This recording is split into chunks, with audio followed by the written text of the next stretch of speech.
Hello everyone, welcome to yet another video in the clown decade, the decade where things get worse before they're going to get better. Today we are going to learn why I am slowly coming to the realisation that basically white people just shouldn't talk to black people in formal settings, because it seems that even the most fundamental and basic questions are seen as insults and racism. Yes, today we are going through that story from a tweet from a charity Sister Space, which is supposedly, and I'm sure they do good work, but supposedly a charity that helps Afro-Caribbean women in the UK who have suffered abuse. They put out a tweet saying mixed feelings about yesterday's visit to Buckingham Palace. 10 minutes after arriving, a member of staff, Lady SH, which is Susan Hussey, approached me, moved my hair to see my name badge.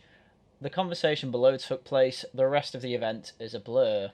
And as you can see in the tweet, here is a picture of what this particular person was wearing. A person whose name we are obviously going to learn because it's been all over the news. And also a quick transcript written in comments on her iPhone. My god, she needs to charge her phone. As to how the conversation went. So, Lady SH, where are you from? Sister Space. No, where do you come from? We're based in Hackney. No, which part of Africa are you from? I don't know, they didn't leave any records. Well, you must know where you're from. I spent time in France. Where are you from? Here, the UK. No, but what nationality are you? I'm born here and I'm British. No, but where do you really come from? Where do your people come from? My people? Lady, what is this? Oh, I can see I'm going to have a challenge getting you to say where you're from. Where did you first come here? Lady, I am a British national. My parents came here in the 50s when, oh, I knew we'd get there in the end. You're Caribbean. No, lady, I am of African heritage, Caribbean descent, and British nationality. Oh, so you're from ... So just to make it absolutely clear what has gone on here, this particular person who is representing a charity that is specifically for Afro-Caribbean people, aka black people, is asked, while, again, you can see the picture here, wearing African garb, where she is from. And when she starts saying, I'm British, Lady SH starts saying, well, yeah, I know that, I can tell by your accent, but you're wearing African garb, and you're black, and you run a charity that aids Afro-Caribbean people, so I'm going to assume that you have heritage from outside of Britain, and that turns out to be true. She's Afro-Caribbean. And with that awkward conversation, that should have been it. It should not be deemed racist. In fact, no, not even deemed racist. It is simply not racist to see someone who is black in African garb with a name that clearly isn't English. Spoiler alert, by the way, she doesn't have an English name, or British name for that fact either, and assume that she's got heritage from outside of the United Kingdom. And then it certainly shouldn't be offensive to ask about it. It shows that people have noticed what you want them to notice, which is that, yes, you do have Afro-Caribbean ancestry, and they are interested in it. That's why they're asking about it. This is a nice thing to do. It's just being asked in a very clumsy way. There shouldn't be anything else that goes on in this story. Unfortunately, this is probably going to be an hour-long video. Ngozi Fulani, Lady Susan Hussey's comments to me were racist. Yes, a woman who is supposedly proud of her heritage is deeply offended that someone has asked about her heritage. A black charity chief, I'm sorry, that should say Afro-Caribbean charity chief, executive who was asked, where are you really from, at a Buckingham Palace reception, has said the comments by Prince William's godmother were down to racism, not her age. No, it was actually down to interest in you as a person, but I suppose that's a bad thing these days. Lady Susan Hussey, 83, the late Queen's Lady-in-Waiting, resigned from the household and apologised after Ngozi Fulani, 61, chief executive of Sister Space, the question at the reception on Tuesday. Fulani told Today on BBC Radio 4 this morning, let us be clear what this is. I've heard so many suggestions it's about her age and stuff like that, and I think that's a kind of disrespect about ageism. Are we saying that because your age you can't be racist or you can't be inappropriate? No, no one's saying that. I think the reason people are saying that is because this was a usual way to ask people about their heritage. Again, it's not down to racism, it's down to the interest in you as a person, which you are taking offence to. If you invite people to an event, as I say, against domestic abuse, and there are people there from different demographics, I don't see the relevance of whether I'm British or not British. Well, again, it's the interest in you. You were wearing African garb, you were representing an Afro-Caribbean charity. Of course, there's going to be interest in your heritage. Did you come from the Caribbean? Was it Jamaica? Was it somewhere in Africa? Who knows? That's why she's asking. It's hard to tell because your accent is presumably British. In fact, I've just checked, and yes, she does have a London accent. So she's not going to be able to tell what your heritage is. Hence, she was asking. You're trying to make me unwelcome in my own space. Although it's not physical violence, it is an abuse. What do you mean, unwelcome in my own space? You weren't in your own space. You were in Buckingham Palace. You were in her space, if anything. And how does it make you feel unwelcome? She didn't not believe that you were British. She never said, oh, you can't be British, you're black. Again, she could tell from your accent, presumably. It was a question about heritage, and it was asked in a clumsy way. That was it. There was no racism in it. It is not racist to ask someone what their heritage is. At all. No matter their race, for God's sake. So a spokesman for Kensington Palace said, I was really disappointed to hear about the guests' experience at Buckingham Palace last night. Racism has no place in our society. The comments were unacceptable, and it is right that the individual has stepped aside with immediate effect. I felt slightly uncomfortable the way someone was asking me about my heritage. That means they need to lose their job forever, even if they are associated with the royal family. Last night, a junior government minister said there was a lot of casual racism around when asked about the remarks. Paul Scully, the Tech and Digital Economy Minister, said there are ways and means of going about inquiring about someone's heritage. Yes, and as we say, that everyone agrees this was quite a clumsy way to do it, but offensive? No, don't be so ridiculous. Anyone can work out what she is trying to say. This is where she's 83 would be an adequate response. It is not saying excuse the racism, she's 83. There's no racism here. It's excuse the fact that she is having trouble asking the right questions or putting it into the right words. She's getting a bit old. So because this made it all over the news yesterday, this morning on Good Morning Britain, it was all over that show as well. And so they got Ngozi Fulani onto the show to talk about her experience. So let's get some first-hand accounts of what's going on. So Prince William has publicly stated that he is inviting Ms. Fulani to Buckingham Palace to talk about her experience, and this is her response when she is asked if she will take him up on it. See, what we're about is positive results. So absolutely, I think a discussion should be held.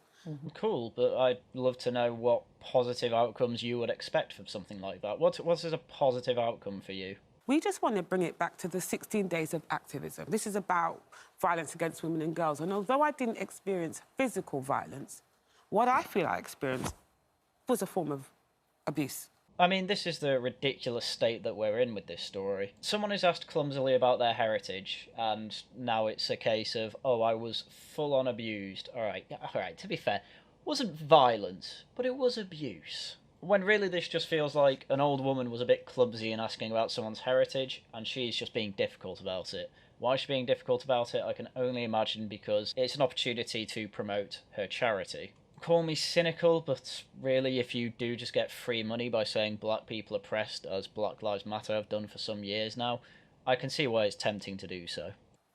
I think it's important as well that we look at this holistically, and so when all of this blows over, what changes have been made? Well, you got Lady Susan Hussey fired from her roles, so, you know, there you go, there's one change that's made. At least she won't be about to greet people and try and be polite again. So when we talk about going back to the palace, or when we talk about having meetings and having these important conversations to ensure that this structure, this whole infrastructure that allowed such behaviour to take place has been rerouted. There's a revamp in education. This is just read off a script. We hope there's a revamp in education. She's 83. She's not been in an educational institution for over 60 years. But, oh, we need to make sure that this never happens again. Well, the only safe option here, literally the only safe option, is to never ask anyone about their heritage ever. And yet at the same time you're going to say you're proud of your heritage and wear African garbs because you want to express how proud you are of your heritage. But anyone asks about it in a clumsy way, well done, you've ruined it forever. And what, for a few extra thousand for your charity? Well done. Anyway, now Miss Fulani has been asked about what she thinks about Lady Susan Hussey stepping down from her roles. I think how the palace handles that situation is between the palace and the person. Now, I have to make clear, it wasn't my intention that her name should be out there. I just used initials. Again, call me cynical with this. You wouldn't use initials when you say lady. Lady SH. Who's that gonna mean? It is a bit like this bit from The Simpsons. For privacy's sake, let's call her Lisa S. No, that's too obvious. Let's say L. Simpson. Yeah, just hardly an attempt to save her privacy. You could have just said someone at the palace did this. But no, you're using lady for a start, so that already narrows it down, and then SH. And how many people at this event had the initials SH and were also a lady? So if your attempt was to keep her anonymous, you know, you did a really bad job. And given this has flung you into the news, and what you're doing while on the news is promoting yourself and your charity, I can only imagine that that was intentional. Because I personally, she's an elder, and we respect the elders in our community, and I do not want anything to happen to her in terms of people hounding her, and what will that solve? I mean, kind of interesting that she says, I don't want people hounding her. But, I mean, she's going off the cuff, so maybe I'm being a bit harsh here, but she did initially say, oh, you know, I didn't want anything like this to happen, but then when it's actually specifics is, oh, I don't want a mob going after her. And then she starts saying that she respects elders. Well, a respectful thing to do to an elder would be, oh, you know, look, I found this a bit rude when you put this question in these words to me. I think a better way of putting it to other people to avoid offending people is to say, what is your heritage, rather than where you are really from. If she said that quietly to her, would have been fine, but she didn't. She put it out to Twitter, apparently to keep her anonymous. But I do want to be quite charitable to Ngozi Fulani. I do think she is quite genuine when she says what she says. I think she just went around trying to resolve this issue in the wrong way. I think if you don't want anything to happen, don't go to Twitter is the lesson she should learn from this, and hopefully she does learn that. But really, it's the other activists that are annoying me in this story. Because before Ms. Fulani came on to Good Morning Britain, they decided to get the ultimate blacktivist known to man in the United Kingdom on the show to talk about it, and that was Kehinde Andrews. So please take it away, Kehinde. To be honest, my reaction was probably a shrug. I mean, I would shrug as well if the headline was just 83-year-old commits faux pas. But no, I didn't shrug my shoulders at this and decided to make a video on it, because that's not the headline. The headline is 83-year-old commits very low-level faux pas, loses job. I'm not sure why people are still surprised that there's racism in the royal family. Again, we've got to demolish this framing. It is not racist to ask someone about their heritage, which is all that has happened here. You would think that after the Meghan Markle debacle, that tour in the Caribbean of Will and Kate, even the fact that, I mean, come on, let's be honest, we have an almost exclusively white family that represents Britain. I mean, the whole Meghan Markle debate, that can be a video on its own as to how Meghan Markle has taken, again, complete nothing burgers and run away with them saying it's racism. And the Prince and Princess of Wales going to the Caribbean, don't understand what was racism there, but I don't know, maybe they committed a faux pas by shaking someone's hand they shouldn't have. That's as far as Kehinde Andrews would go to claim racism in these cases. But the last thing he said is really telling. We have an almost exclusively white family representing Britain. No, they don't represent Britain. They are the head of state of Britain. They lead Britain. They rule Britain. And what they really represent is the millennia-long history of the royal family, which, you know, Kehinde was exclusively white. Do you know why it was exclusively white? Because the monarchs have all been English to some degree. And if not exclusively British, it's been European. And if you think that's due to racism, then you simply should not be in the public eye on the subject of the royal family, because it just shows such a degradation and misunderstanding of history, a fundamental one at that. But Kehinde Andrews is here to tell us why everything in the royal family is racist, because they are Czechs notes travelling around the world and happen to be a white family, like, you know, most families in Britain. And goes around in the kind of the jewels stolen from empire. Well, I suppose that's what happens when you have a big old empire. And even then, taking the Koh-i-Noor diamond as an example, who the hell do we give it to? Afghanistan, Pakistan and India all have a claim to it, and they all kept trying to take it off each other. It's been ours for over 150 years. It's hard to really say it was stolen when it was given to us as part of the terms of surrender. Next up, Kehinde Andrews is asked what he thinks about the palace doing hard work over the last few years to try and make sure that things like this wouldn't happen. No, I'm not sure that we've seen anything that would suggest that. I think if you look at the response to Meghan Markle, the interview and all these ideas about racism, she said very clearly she didn't feel supported by the Crown. We've seen how I haven't seen any change at all. I mean, the Meghan Markle thing is one of the funniest things I've seen when it comes to trying to say that the royal family is racist.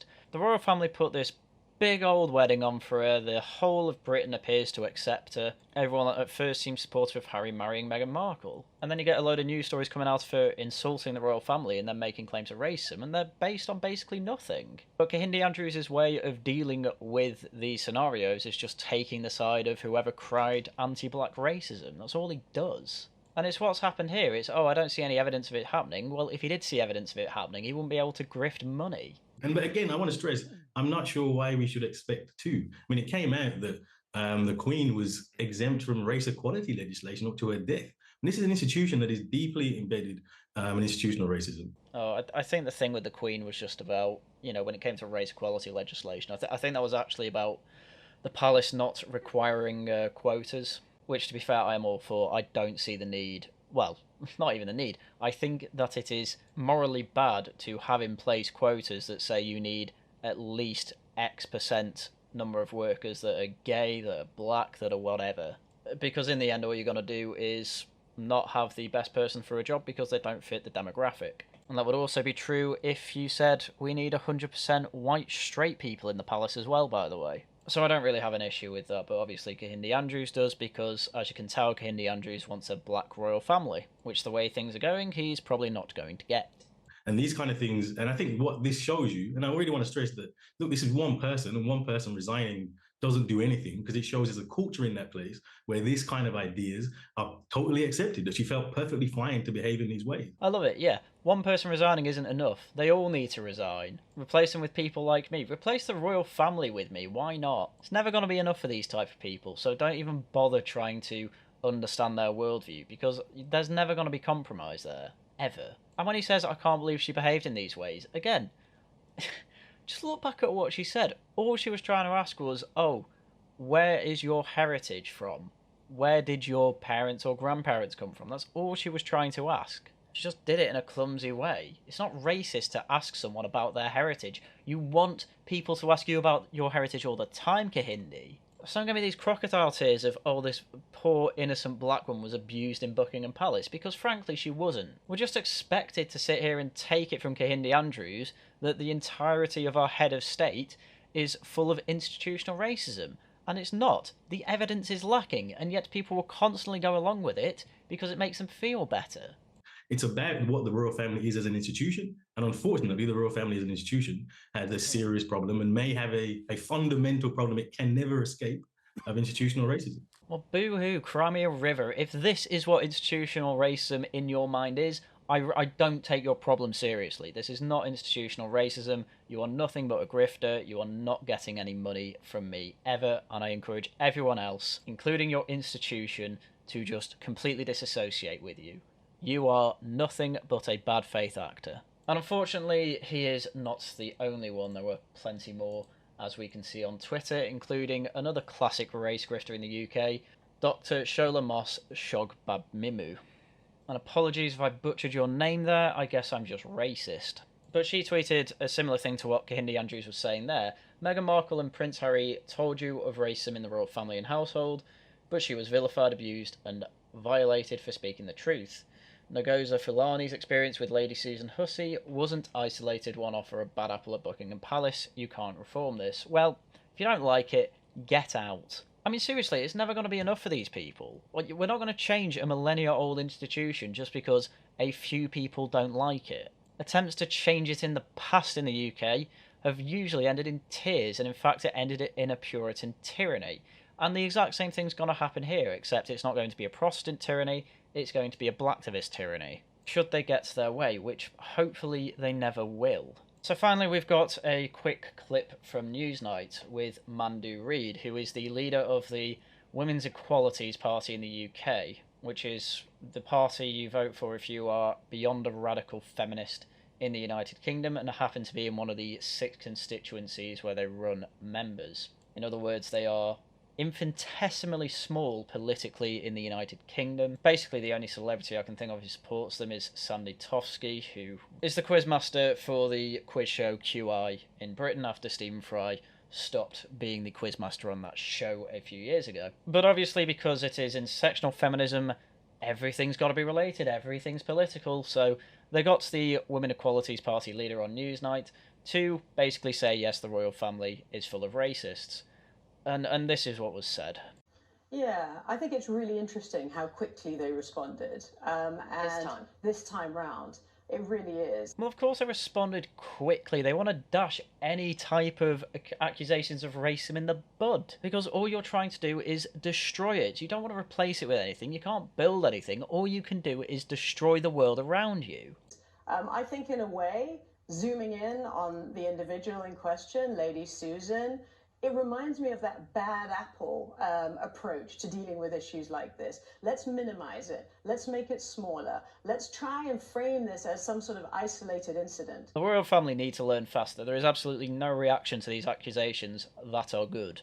Everything they do is bad. There is no good option here. So the best thing to do will be to ignore it. If you ignore it, they go away. They only have power because you let them have power. And over all this time, you have slowly allowed them to accrue this power by people allowing the framing of racism around things that aren't racist. This is a perfect example. This has got to be used in the future as an example of racism, when nothing racist has happened. And reacting to those accusations, well, that just proves you're guilty. Just don't react to them, because you're not guilty of anything. But it may be that. Well, actually, let's look at Meghan's account. Again, the BBC Newsnight presenter. Oh, it might be a bad apple. No, it's not a bad apple. Nothing bad happened. And then it's just a floodgate of everything to do with Meghan Markle. All the accusations that are completely unfounded. Yet, no, we just got to say they're true. Why? Because this 83-year-old woman asked about a black woman's heritage. Meghan herself said that her experiences in the royal household brought her to the brink of suicide. Now, we were at this gathering for just one afternoon. We spent a couple of hours there. And it really left its mark on me. It left its mark on Ngozi. Oh my god, now apparently this Mandu Reid has experienced racism. She doesn't have a story, she's just saying, yeah, I could feel the racist aura in the room. There was a black magic of racism in the room. It left its mark on me. My god, shut up. This is why your party is failing. What do you have to offer? Oh, we've got vibes. My god. Imagine having to deal with that day in, day out, week in, week out, month in, month out, from people who are supposed to be your in-laws, your relatives. That's why I say I think there are clues here. Meghan and Harry's slam dunk of an accusation of racism was someone in the royal family that they are not saying who it was, apparently asked if the baby's going to be black. That is their slam dunk evidence for it, apparently. And then everyone else in the royal family says, yeah, that didn't happen. And yet for some reason we're believing Meghan Markle, someone who clearly couldn't appreciate that the royal family was trying to make her feel welcome. And now it's just allowing blacktivists throughout the world to say, yes, the Queen, she was racist. King Charles, probably an even bigger racist. And then you see Harry absolutely everywhere in these interviews, on camera, whatever, literally hasn't cracked a smile since he's left that family. And yet we're just supposed to believe that Meghan Markle's a good faith actress who clearly isn't trying to raise her profile via means of podcasts and hopefully getting cast in major films. I mean, it's not happened since. She's probably a bad actress. That this is a pattern, that it's institutional. And you know what's super interesting? The Queen Consort gave a really powerful speech at the event we were at. She spoke about how one of the most important things when you're working with survivors of violence or domestic abuse is believing them. I mean, I've no idea what was said here, but I don't think that the Queen Consort Camilla will say believe lies. I think it's more a thing of when it comes to victims of domestic violence to say, well, you know, act like you believe them when they tell the story. Try and get the full story, though. I imagine that's much better advice. And I also like how this was specifically for domestic violence rather than what has happened here, which with both Meghan and this woman, the worst thing that has happened is a faux pas. There's been no violence, there's been absolutely no abuse, and yet it's treated like it's on par with domestic violence. I mean, that's just obviously ridiculous. Is responding when they come forward and report. Which they did, and it's still not good enough for you. That principle should apply here too. Don't minimise, don't deflect. Believe people who come forward, embrace and support them. And I think that is much bigger than just saying an individual has now been moved out of the way and so this problem's been done and dusted and dealt with. This is so disingenuous. It wasn't just her stepping down, which she did, which is way more than what should have happened. No, the palace has even invited Miss Fulani back to the palace to discuss the issue. you know, oh, what can be done better? How can we avoid this in the future? That is what they're trying to do. Still not good enough. Still not good enough. It's happening. She's pretending it's not happening. And yet, even if it does happen, she's probably going to come out today and say this isn't good enough. Because the only thing that is going to be good enough is when these leftists are in absolute power and destroy the country. That is the only time they will be happy. Anyway, I better stop now before I get too angry. I mean, just to summarise, Lady Susan Hussey did absolutely nothing wrong. She was just interested in a visitor to Buckingham Palace and committed a bit of a faux pas because she couldn't get the words, "What is your heritage?" out of her mouth, because she is 83, and 83-year-olds struggle with finding the right words. It is quite common. And yet now she is the focus of all these accusations of racism because people love to bash the royal family over the head for doing absolutely nothing wrong. But anyway, that's everything I had for you today. So as usual, thank you very much for watching, and until next time, goodbye.